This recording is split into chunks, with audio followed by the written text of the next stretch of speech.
Good afternoon, class.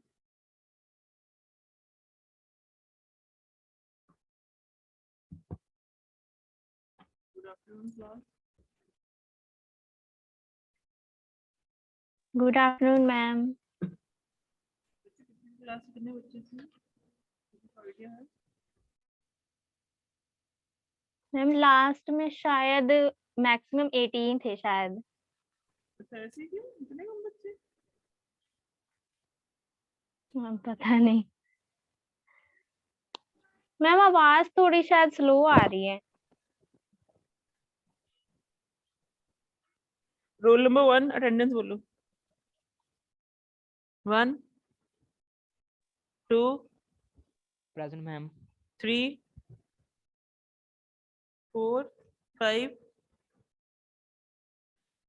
8 9 10 Present, ma'am. Present, ma'am. 8.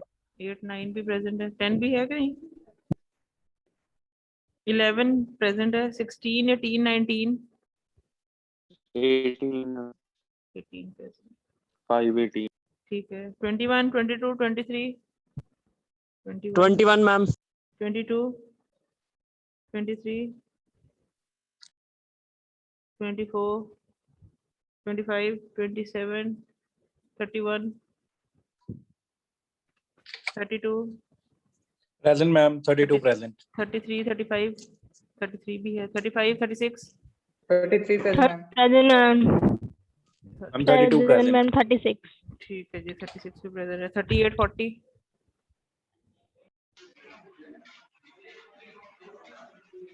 42 45 46 47 48 49 50 present है। Yes ma'am 50 present. 51 52 1501 Yes, ma'am. बच्चे roll number अपना class roll number लिखा करो।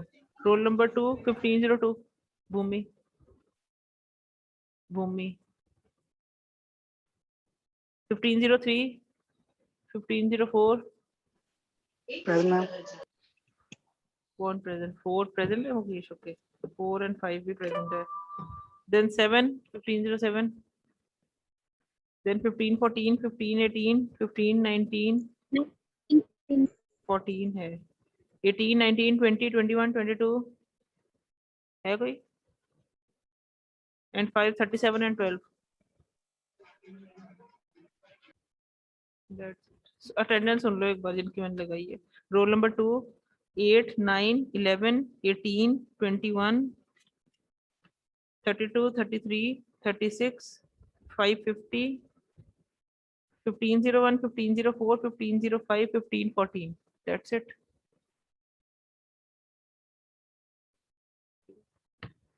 हाँ जी 537. ठीक है जी, लगा दी। और कोई रहता है?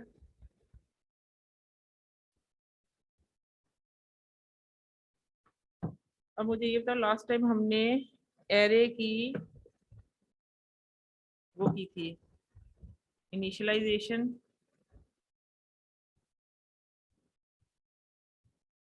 एरे के टाइप्स कर रहे थे I think. Yes ma'am first type कर रहे थे।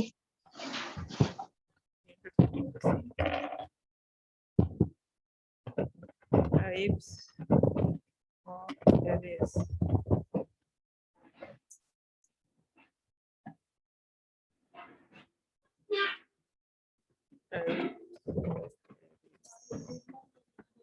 ठीक है, वन है dimensional, टू dimensional,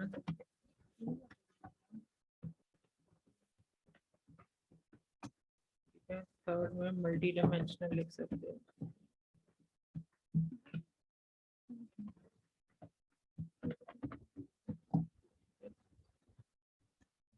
अब वन डायमेंशनल में क्या होता है? तो फर्स्ट टाइप की बात करें, one dimensional one subscript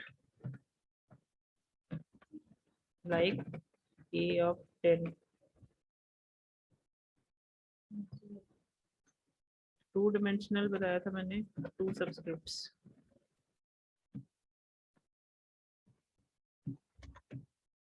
a of 10 20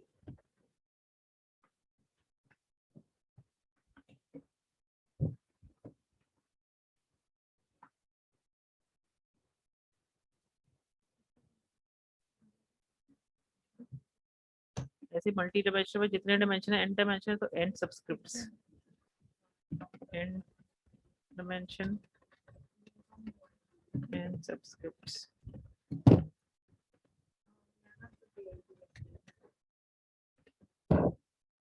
ठीक है। अब अगर इनिशियलाइजेशन की बात करें या उसकी डिक्लेरेशन की बात करें एरेज की,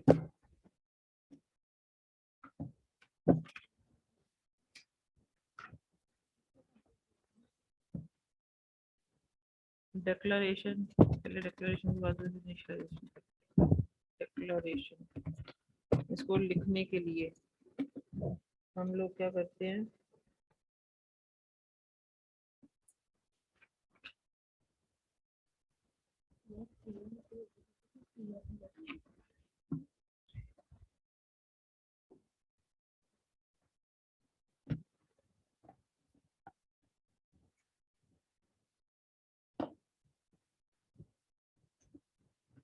using data type of array size, data type, name of array and size of array। इस तरीके से हम इसको डिक्लेयर करते हैं। ठीक है।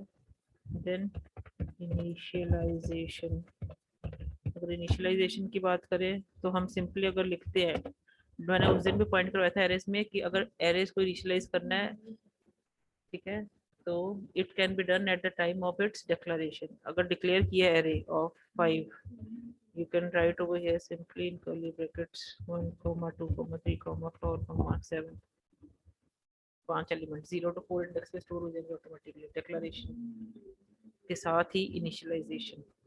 लेकिन अगर आप ऐसे नहीं करते, ये बाद में इनिशियलाइज नहीं होगी। अगर इन बिटवीन या आफ्टरवर्ड्स आपने इनिशियलाइज करना, you have to write each and every index, a0 is equal to 1, a of 1 is equal to 2, like this. 1 by 1 step में सारे करोगे, नहीं तो simply you can use the statement scanf to input elements into array, that is also part of initialization। ठीक है। लेकिन initialisation जो एक स्पेसिफिक वर्ड है, हम यही कहते हैं कि जब डिफाइन की तभी चीज को वैल्यू भी दे दो। इनिशियलाइजेशन जैसे int a equal to 5 initialise कर दिया, वर्ड ये होता है, बाद में उसको इनपुट कहते हैं। फिर अगर scanf के साथ a लिख रहे हो तो that is a term defined as input variable a। Declare के बाद हमने उसको इनपुट करवाया। इनिशियलाइजेशन वर्ड यही होता है कि जब आपने उसको डिक्लेयर किया वहीं पे उसको वैल्यू असाइन होगी, that is term as initialisation. लिखे हमने एंड ए लिखा है, इसका मतलब क्या है, एक वेरिएबल डिक्लेयर किया है, डिक्लेरेशन इसको बोलते हैं। अगर मैं यही लिखूं int a is equal to 5 यहीं पे, तो उसको मतलब होता है इनिशियलाइजेशन। स्पेसिफिक वर्ड इनिशियलाइजेशन इसी के साथ एसोसिएटेड है कि at the time of declaration you are assigning a value. The same is the case with array। If the initialization of array has to be done, then that has to be done in during the declaration time only, 2, 6, 4, 3, these are the values to 5 elements. If you are skipping the values, some of the values, it means only 2 values are there, it means a of 0 is assigned the value 2 and a of 1 is assigned the value 6, the rest are vacant or free। जरूरी नहीं सारे elements लेकिन order में जाएंगे, कंसेप्टिव memory locations लेंगे और starting से लेंगे, इसका मतलब ये हो जाता है। ठीक है। नेक्स्ट हम इस पे बात कर रहे थे द लेंथ ऑफ एरे पे। अगर 1 डायमेंशनल की बात करें, ये सारा चीजें सेम जाएंगी। डिक्लेरेशन अगर 1 डायमेंशन की है तब भी ऐसी है, सिंगल नोटेशन सिंगल सब्सक्रिप्ट के साथ हो जाएगा, डबल है डिक्लेरेशन 2 नोटेशंस के साथ हो जाएगा। काम वही रहेगा कि डाटा टाइप पहले मेंशन करोगे कि किस टाइप के आर्गुमेंट्स लेगा, एरे को नाम दोगे और फिर उसका साइज होगी। इनिशियलाइजेशन भी सेम। अगर 2 डायमेंशन की है तो उसने पहले 1 बाय 1 रो कंप्लीट करनी देनी, हर रो की कॉलम्स स्पेसिफिक रो बाय रो होती है। ठीक है। अब अगर हम बात करते हैं नेक्स्ट की, तो that is the length of array. मैंने लेंथ बताया था उस दिन भी आपको, लेंथ क्या होता है ये आपको पूछा जाता है। अपर bound minus lower bound plus 1 plus 1। अपर बाउंड में से लोअर बाउंड माइनस करो। ये एरे है मेरी 0 to 5 इंडेक्स तक मेरे एलिमेंट स्टोर करवाए। जब हम करवाएंगे तब देखना 0 to 5 इंडेक्स तक मैंने एलिमेंट स्टोर करवाए। कितने एलिमेंट्स है इस एरे में? अगर मैं हाथ पे कैलकुलेट करूँ, पहला 0 इंडेक्स पे गया, दूसरा 1 पे गया, तीसरा 2 पे गया, फिर 4 पे गया, 3 पे गया, 4 पे गया, 5 पे गया। 6 एलिमेंट्स बन रहे हैं।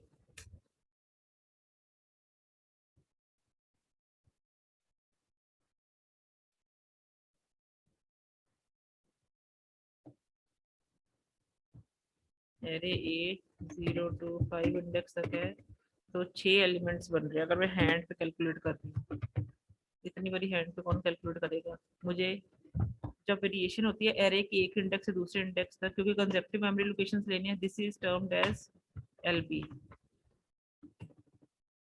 This is termed as upper bound.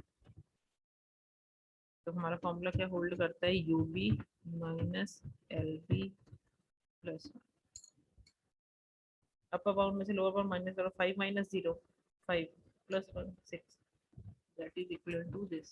The length of the array is defined as this formula.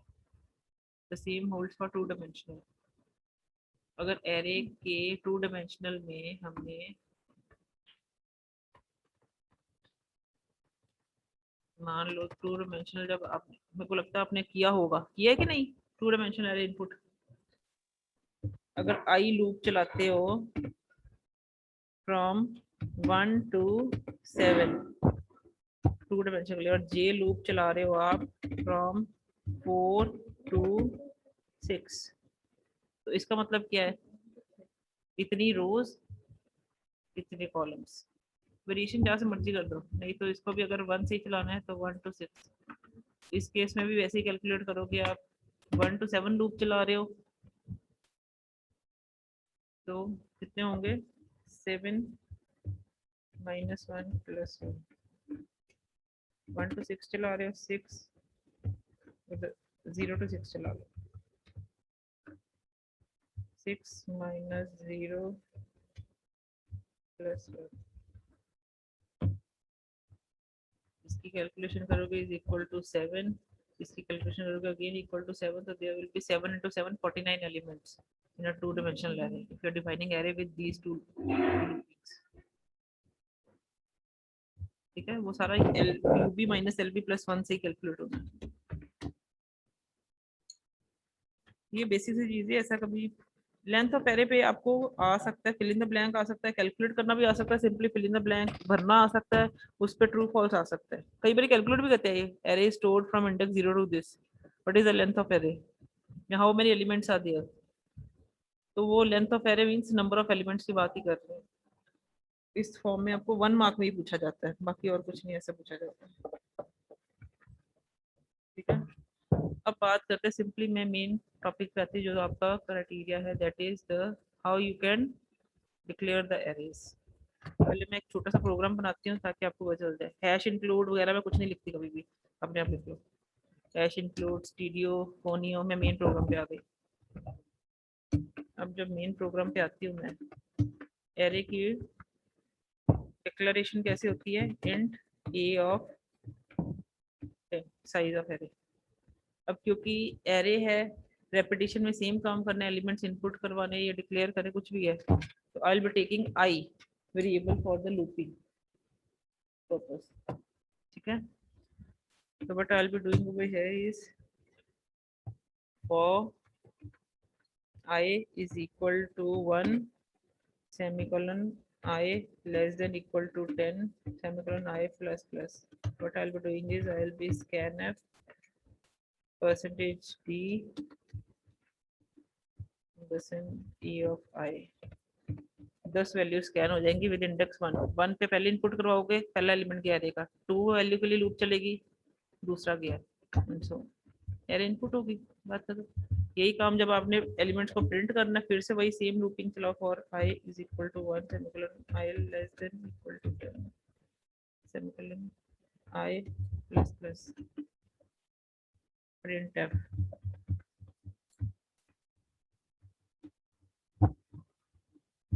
ये 5। ठीक है, ऐसे ही करते हैं अरे इनपुट और प्रिंट। इन दो लाइनों से अरे इनपुट होगी, इन दो लाइनों से अरे प्रिंट होगी। But what you have to take into concern is taking these two values. आपको एरे की इनिशियलाइजेशन पता होनी चाहिए जो कि बताएगी उसकी लोअर बाउंड। एरे की testing condition i less than equal to 10, ठीक है, ये बताएगी आपकी एरे की अपर बाउंड। तो lower bound should be less than equal to upper bound, और upper bound minus lower bound plus 1 tell you the number of values, number of elements. अगर मैं यहीं पे 1 और 10 के बीच में, चलो यहीं पे अगर घुमाते हैं हम, 10 minus 1 plus 1 is equal to 10 itself। 1 to 10 में 10 ही चीजें होती हैं, 10 काउंट्स होते हैं, तो 10 के लिए काउंटिंग कर रहा है, 10 एलिमेंट्स ले रहा है। यही अगर मैं इसकी लोअर बाउंड हटा दूं, मेरी मर्जी है, मेरे को पता है एरे का फर्स्ट वैलिड इंडेक्स है 0, मैं 0 से स्टार्ट कर रही हूँ, तो 10 एलिमेंट कंप्लीट अगर मैंने करना है तो I have to stop at 9। The same process holds for printing also। अगर इनपुट 0 to 9 इंडेक्स की होती है और प्रेफरेंस हमेशा हम 0 इंडेक्स से देते हैं, तो जितने एलिमेंट्स होते हैं उसके एक इंडेक्स कम पे मैंने छोड़ना है। अब इसको कैलकुलेट करो जरा, ठीक है, बनेगा 9 minus 0 plus 1 is equal to कितने बने, अगेन 10। तो अगर मैं 1 to 10 ले रही हूँ तब भी 10 एलिमेंट्स बन रहे हैं, अगर मैं 0 to 9 ले रही हूँ तब भी 10 बन रहे हैं, लेकिन that is a priority in case of arrays. और अगर इस एरे की बात करें तो this is a fixed array जिसका साइज मैंने 0 to 9 फिक्स कर दिया। हर बारी जब मैं प्रोग्राम चलाऊंगी हर बारी मुझे वो 10 इनपुट्स मांगेगा, जो कि हम रिक्वायर नहीं कहते, रिक्वायर्ड नहीं होता, क्योंकि हर बार हमारी नीड्स बदलती है, रिक्वायरमेंट्स बदलती है, हम हमेशा उसको n नंबर ऑफ एलिमेंट्स के साथ लेके चलते हैं। तो हम क्या कहते हैं, जब भी आप एरे के ऊपर काम करोगे, जितने भी ऑपरेशंस फायर करोगे इसके ऊपर, सबसे पहले हम उससे पूछेंगे printf enter number of elements of array semicolon scanf %d ampersand n। वो उसको कहता है सबसे पहले मुझे बताओ तुमने एरे में कितने एलिमेंट स्टोर करने हैं। तुम्हारा मैक्सिमम साइज एरे का 10 है, तुम 10 से ऊपर वैल्यू डाल सकते हो। मान लो मैं यहाँ पे 100 कर देती हूँ। अब बताओ कितने एलिमेंट्स हैं मेरे पास। ये सेकंड ईयर क्लास है, इसमें मेरे पास मान लो 50 स्टूडेंट्स हैं, फाइनल ईयर में मेरे पास 70 हैं, तो मेरी रिक्वायरमेंट बदल रही है। सेम प्रोग्राम से मैंने तुम्हारा फीस कैलकुलेट करी, तुम्हारे फाइन कैलकुलेट करने हैं, कुछ भी करने हैं, अटेंडेंस कैलकुलेट करने हैं, तुम्हारे मार्क्स कैलकुलेट करने हैं। अगर इसी प्रोग्राम से मैं सेकंड ईयर का भी जो नीड्स है फुलफिल कर सकती हूँ, फाइनल ईयर के स्टूडेंट्स की नीड भी फुलफिल कर सकते हैं। लेकिन what is the difference? The difference is in the number of elements. So every time we will be doing some operations on arrays, I'll be taking a generalized case, not a fixed case। 0 to 10 का एक fix हो गया। Generalise में अगर n number of elements है, अब n वो कुछ भी हो सकता है, n कुछ भी हो सकता है। अगर मैंने 10 एलिमेंट स्टोर करने थे, I have to take index 0 to 9। और अगर n एलिमेंट स्टोर करने तो इंडेक्स क्या होगा एलिमेंट्स का? प्लस बोलो मैम n नहीं,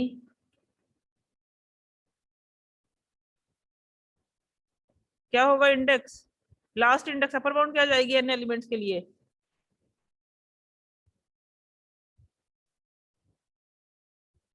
बोलो बच्चे, 10 एलिमेंट है। 99 हाँ जी, मैम 100 है या 10 का हो रहा है? बच्चे 100 is the size of array. मैंने इनिशियलाइज डिक्लेरेशन टाइम पे 100 नहीं आएगा, n कैसे आएगा? नहीं मैंने आपको कहा, दोबारा से देखो यहाँ पे मैं लास्ट में कर रही हूँ। मैंने कहा मैंने 10 एलिमेंट्स की एरे डिफाइन करनी है। अगर 10 एलिमेंट्स की एरे डिफाइन करनी है, I can take index from 1 to 10 for loop for i equal to 1, i less than equal to 10। 10 element cover हो गए। 1 to 10 नॉर्मल काउंटिंग है जो सीधा बताती है। अगर मैं 1 से काउंटिंग कर रही हूँ, अगर तुम्हारी क्लास में 1 से रोल नंबर स्टार्ट है, लास्ट रोल नंबर 49 है, तो इसका मतलब कितना है? 49 बच्चे हैं। अगर 1 से स्टार्ट है, 35 पे खत्म है लास्ट रोल नंबर, तो 35 बच्चे हैं। काउंटिंग क्योंकि 1 से स्टार्ट हो रही है, तो last value will itself give you the number of elements. लेकिन यही अगर मैं काउंटिंग स्टार्ट ही 0 से कर दूं, तो कहाँ पे खत्म हो जाएगी, कहाँ पे खत्म होगी भाई? 9 पे, एक कम पे खत्म होगी। 9 अगर पे। एक पहले से शुरू की है, 0 से स्टार्ट की है, तो खत्म भी तो एक पहले पे ही होगी। ठीक है, तो अगर मैंने एल एलिमेंट स्टोर करने हैं तो मैंने 0 इंडेक्स से स्टार्ट किया है, तो कहाँ पे खत्म करूंगी? 9 हाँ जी, 9 और नहीं 99 n-1, और 1 n is defining the number of elements. बच्चे मैंने कहा तो है, अगर सेकंड ईयर में 30 स्टूडेंट्स का रिकॉर्ड है, मैंने उसने मुझसे पूछा एलिमेंट्स एरे में कितने डालना है तुमने, मैंने कहा 39 या 35 डालने हैं। मैंने सेकंड ईयर में 35 बच्चे हैं, तो 0 to 34 इंडेक्स तक बच्चों रिकॉर्ड सेव करेगा वो। अगर यही फाइनल ईयर में 70 है, मैंने n कहा 70, तो उसने 0 to 69 तक स्टोर करना है 70 स्टूडेंट्स कंप्लीट करने के लिए। This is a generalise case, fix नहीं है। अब हर बार जब n वेरी करेगा, n-1 defines the last location जहां पे एलिमेंट जाएगा, जो कि इस केस पे अगर 10 एलिमेंट्स है तो 9 इज द स्टोरेज वैल्यू। अगर यही मैं यहाँ पे 100 एलिमेंट्स कर देती हूँ, तो ये 0 to 99 इंडेक्स पे स्टोर होगा। अगर यहाँ पे मैं 100 की जगह 44 एलिमेंट्स करती हूँ, to 0 to 43 is the last index of storage. 1 to 44 ही जाना है, लेकिन अगर 1 से स्टार्ट किया तो 44 पे खत्म होना है, अगर 0 से स्टार्ट किया तो 43 पे खत्म करूंगी। तो जनरलाइज केस में हम क्या कहते हैं, अगर n एलिमेंट्स हैं तो 1 to n लूप चलेगी to complete all the elements, नहीं तो n-1 तक चलेगी। और हमेशा हमने 0 से स्टार्ट करके अरे n-1 पे खत्म करनी है। अगर स्टोरेज उसकी की है, इनपुट हमने 0 to n-1 चलाई है, ये स्कैनफ से स्टोरेज हुई है, तो हटा लेना है। ठीक है, तो 0 to n-1 जहां पे जिन लोकेशंस पे हमने एलिमेंट डालने हैं, प्रिंट भी तो वही देगा हमें स्टोरेज लोकेशंस, तो 0 to n-1 ही हम चलाएंगे to retrieve the stored elements. इतनी बात समझ लगी n के टर्म्स में जनरलाइज्ड एरे कैसे बनती है? Yes ma'am. ठीक है, तुमने नोटबुक्स में अपनी प्रैक्टिकल फाइल्स में एक प्रोग्राम बनाना है, राइट अ प्रोग्राम। फर्स्ट काम आपका यही होगा, ये प्रोग्राम बनेगा आपका, write a program to print to display an array of 10 elements.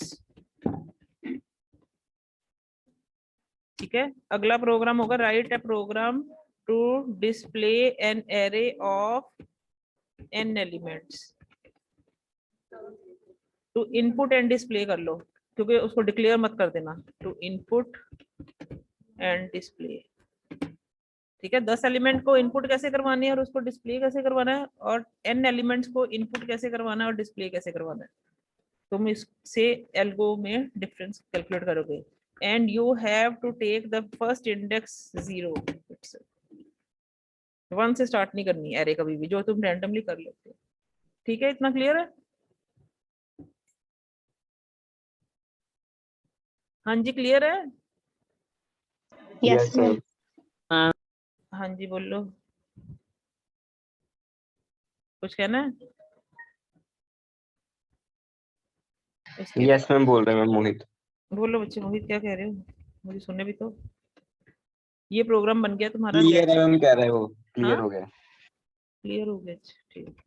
ये लो, ये तुम्हारा प्रोग्राम बन गया n एलिमेंट्स के साथ। ठीक है, to input and display n elements. पहले n इनपुट करवाना हमेशा, क्योंकि जैसे मैं कहती हूँ कि काम करो, तुमने सिंपली करना क्या है, सबके मुझे रिकॉर्ड्स प्रिंट करके देने हैं for the students, CSC students. अब सीएससी में कितने एलिमेंट्स हैं, इनपुट करवाओ सीएससी का डाटा, उसको प्रिंट कर दो। सीएससी में कितने हैं, पहले नंबर ऑफ बच्चे तो पूछोगे ना कोई भी काम करने से पहले। ठीक है, या मैं कहती हूँ कुछ भी कह लो, to sum all the fines, to calculate the sum of fines of all the students. Sum of fine करके नंबर ऑफ बच्चे कितने हैं, कितने लोगों का फाइन सम करना है, नंबर ऑफ एलिमेंट्स पहले पता होना चाहिए, वैल्यू पता होनी चाहिए। टू ऐड 2 नंबर्स, मैं तुम्हें कहती हूँ एडिशन करो, तुम कहोगे ना नंबर बोलो, अगर मैं नंबर बोलती रहूँ 1 + 2 + 3 + 4 + 5, तो तुम्हें पहले नंबर ऑफ एलिमेंट्स पता होने चाहिए, सम करना किसका है, उसके बाद कॉमन ऑपरेशन, सम है तो सम कर दिया उस तरीके से। अब बच्चे ये तो हो गए n एलिमेंट्स की बात। ठीक है, ये इसका प्रोग्राम हो गया। अगर मैं n एलिमेंट्स का ये प्रोग्राम देखूं तो ये प्रोग्राम है input and display. This is one of the traversing operations also. जो हमने ऑपरेशन पढ़े थे, ऑपरेशंस ऑफ डाटा स्ट्रक्चर, उसमें मैंने एक ऑपरेशन किया था ट्रावर्सिंग. ट्रावर्सिंग क्या होता है? assessing and processing each and every element of the concerned data structure at least once. Assessing and processing each and every element of the data structure at least once. एक बार उसको assess और process करना. अब data structure अगर array की बात हो रही है, यहाँ पे n elements हैं, हर एलिमेंट कंसर्न में जा रहा है इनपुट के लिए. इनपुट के बाद इनपुट की बात नहीं होती, बात होती है मेन जो आपने काम किया. काम यहाँ पे डिस्प्लेइंग का, तो हर एलिमेंट कवर हो रहा है डिस्प्ले के लिए. तो this is one of the operations of traversing. Sum of all elements, मैंने तुम्हें उस दिन कहा था सॉर्टिंग करनी है, प्रिंटिंग ऑल द एलिमेंट्स. ये ट्रावर्सिंग के कुछ एग्जांपल्स हैं.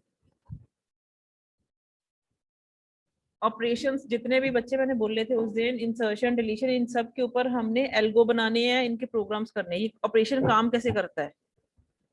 अब ट्रावर्सिंग में मैंने ऑपरेशन आपका चूज किया है डिस्प्ले.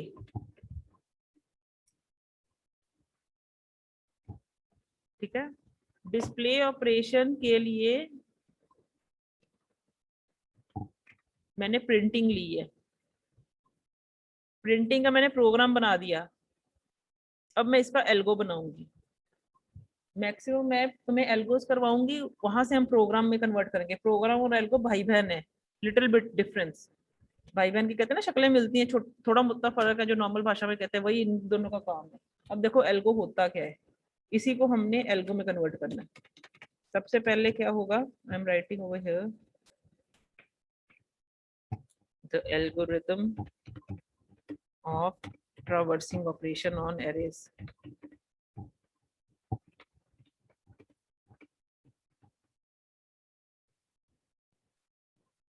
ट्रावर्सिंग का एल्गोरिथम क्या कहता है?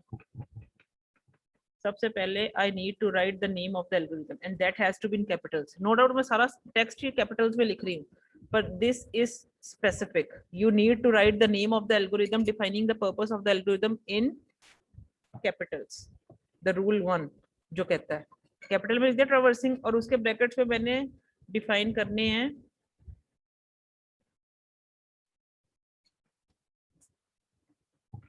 ट्रावर्सिंग.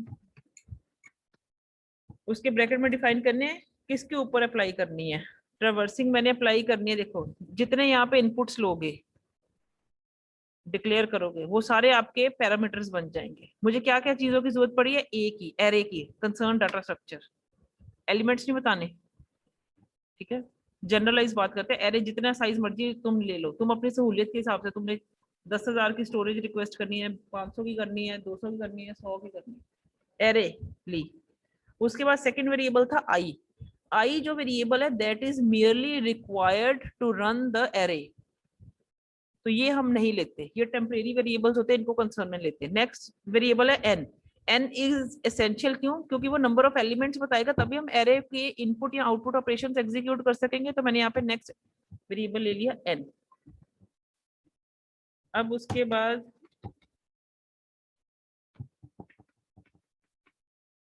स्टेप 1 क्या कहता है? स्टेप 1 कहता है जो प्रोग्राम चल रहा है उसी को ही इंग्लिश में इधर लिख दो. अब प्रोग्राम में सबसे पहले क्या चला है, enter number of elements of array, scan है एन.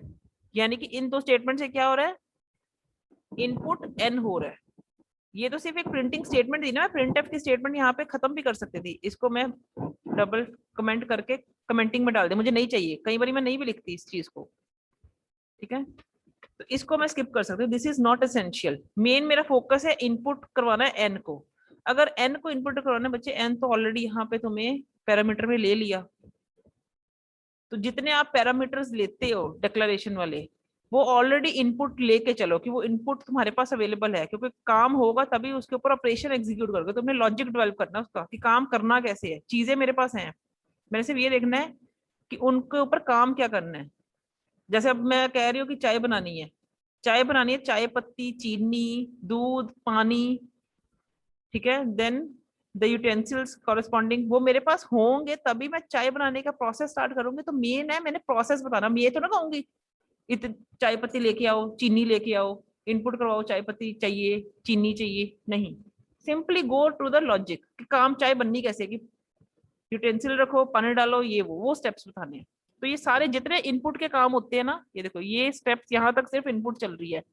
किसकी इनपुट चल रही है? नंबर ऑफ एलिमेंट्स की और एरे इटसेल्फ की। ये मैं सारे स्किप करूंगी, एल्गोरिदम में ये कुछ नहीं लिखूंगी क्योंकि ये ऑलरेडी इसके पैरामीटर्स ए और एन ने डिफाइन कर दिए। तो मैंने सिंपली क्या आना है, इन दो स्टेप्स पे, इस स्टेप पे आई सबसे पहले फॉर लूप पे। फॉर लूप पे क्या है, उसने लूप चलाई है 0 to n-1। तो मैंने यहाँ पे क्या लिखना है, for i is equal to 0 to n-1। क्योंकि लूपिंग स्टेटमेंट है तो I need to use the word repeat step. Repeat step this, कौन सा स्टेप मैं बताती हूँ उसको, repeat step this for i is equal to 0 to n-1। क्या स्टेप रिपीट करे, नेक्स्ट स्टेप में जाओ। ये फॉर लूप को मैंने इंग्लिश में लिख दिया, ये वाली स्टेटमेंट को मैंने इंग्लिश में लिखा। अभी अंग्रेजी में यही कहेंगे 0 तो लेके 45 तक, n की वैल्यू जो भी होगी, मान लो 45 है तो 0 से लेके 44 तक। उसने कहा क्या काम रिपीट करो, स्टेप 2। नेक्स्ट स्टेटमेंट में क्या था, print F A I, element को प्रिंट कर रहा है। तो मैंने सिंपली यहाँ पे लिख दिया प्रिंट लिखना है, डिस्प्ले लिखना है, आउटपुट लिखनी है डिस्प्ले ए ऑफ आई। उसके बाद प्रोग्राम खत्म। तो स्टेप 3 में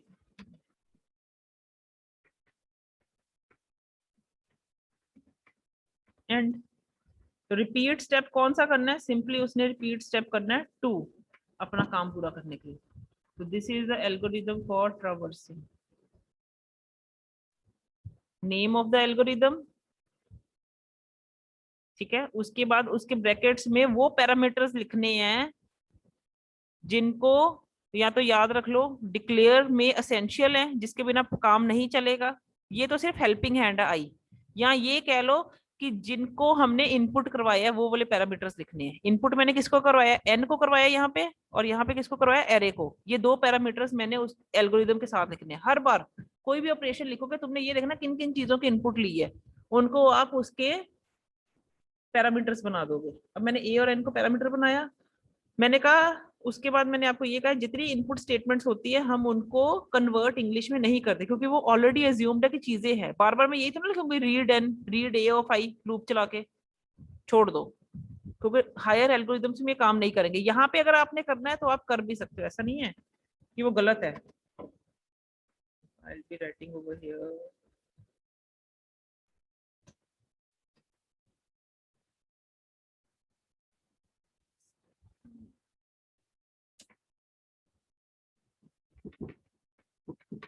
स्टेप 1 अगर पूरा कन्वर्ट करना गलत तब भी नहीं है, मैंने कहा एल्गोरिथम गलत नहीं होते। स्टेप 1 रीड एन, क्योंकि सबसे पहले स्कैन एन हुआ है तो रीड एन। वो सारी यूजर फ्रेंडली स्टेटमेंट्स है, लेकिन प्रिंटफ को भी कन्वर्ट करो नहीं, रीड एन। पहले एन की इनपुट चाहिए मुझे, उसके बाद स्टेप 2 में क्या चाहिए, for i is equal to 0 to n-1 repeat step। Ma'am traversing का मैम मीनिंग क्या है?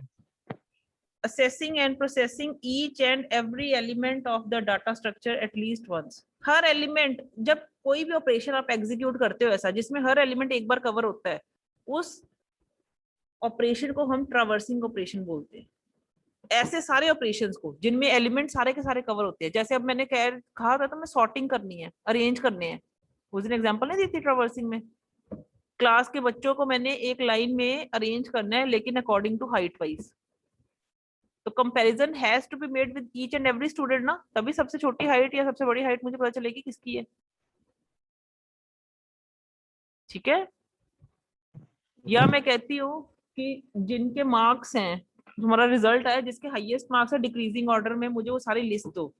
There need to be compare the marks of one student with every other student in order to calculate the highest scorer, then उसका second highest, then third highest, then fourth highest and so on. मैंने हर बच्चे को बुला के roll number दिया यहाँ पे.